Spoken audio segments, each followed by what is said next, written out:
Ang SMB ngayon ay kinakailangan bumawi sa Game 5. Of course, napakita na nila na kaya nilang gawin yan.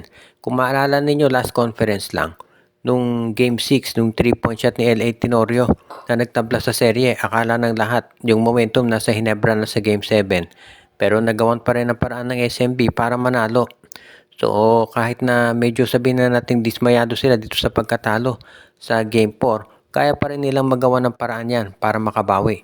Ang kinakailangan lamang, meron silang ilang bagay na dapat ayusin. Unang-una na dyan, ito si Junmar Fajardo. Ano ba nangyari dito? Dalawang sunod na games ng ang baba ng performance at kitang-kita na talagang iniinda niya yung kanyang balikat. Yan ang kinakailangan siguraduhin ng San Miguel na maayos para naman sabihin na natin mabigyan ng oportunidad dito si Fajardo na makapag-recover.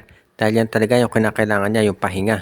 Sa ngayon naman, kung ito si Fajardo ay hindi maging 100%, magkakaproblema talaga San Miguel.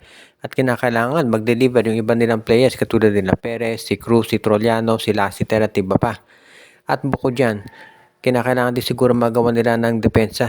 Yung ito si Scottie Thompson, nakita natin kung paano kumawala nung Game 4. At yung physical na laro ng Hinebra mukhang kinakailangan talaga nagawa ng paraan ng San Miguel. Kaya nga ito masasabi natin. Kapag ang Hinebra nanalo sa Game 5, medyo delikado na San Miguel pagdating ng Game 6 at Game 7. Dahil syempre yung momentum nasa Hinebra. Kaya kung ikaw naman itong si Coach Leo Austria, dapat as soon as possible manalo ka na sa Game 5 at tapusin mo na sa Game 6. Dahil yung TNT tropa mukhang nag-iintay na. Kaya nga ngayon, itong si Coach Leo Austria talagang may sasabi natin, gagawa yan ng paraan para masiguro na ito si Fajardo una-una makakapagpahinga at isa pa, ang kanyang lineup ay makare-recover. Napag-uusapan yung mga posibleng recovery, ito raw Rain or Shine Elasto Painters ngayon ay nakikipag-usap dito sa Phoenix Fuel Masters at pati na rin dito sa NLEX Road Warriors dahil gusto nilang kumuha ng mga big men. Itong si Brandon Ramirez ng NLEX, yan yung tinitignan daw ni Coach Yang Yao na pwede niya makuha.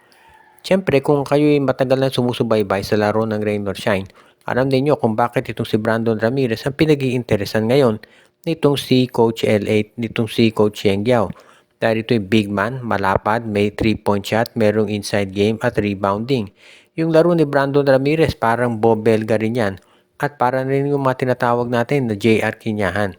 Yan yung mga big men talaga, prototype big man na ginagamit ng Rain or Shine. Kaya nga bagay na bagay ito si Brandon Ramirez dito sa ROS. At kung ito'y matutuloy, sigurado medyo mataas ang hihiling asking price ng NLEX dahil alam natin si Brandon Ramirez yan na ginagamit talaga nitong si Coach Yang Yao na big man o ni Coach Jong Wichiko. So kung ibibigay niya yan sa Road Warriors, kinakailangan medyo mabigat din yung magiging kapalit nito. Kaya nga talagang masasabi natin na hindi na magiging kulang sa sentro itong ROS kapag nakuha nila itong si Brandon Ramirez. Yun nga lang, sigurado magiging matindi rin yung kinakailangan nilang i-give up para dito. At alam din naman yan ni Coach Yang Yao. Kung sakasakali na makakuha ng magaling na player itong si Coach Yang Yao katulad ni Brandon Ramirez, magiging mas malalim yung kanyang rotation. Kaya nga isa na talaga to dito sa mga kaabang-abang na pwedeng mangyari habang lahat ay nakafocus dito sa semifinals ng SMB Hinebra TNT Meralco.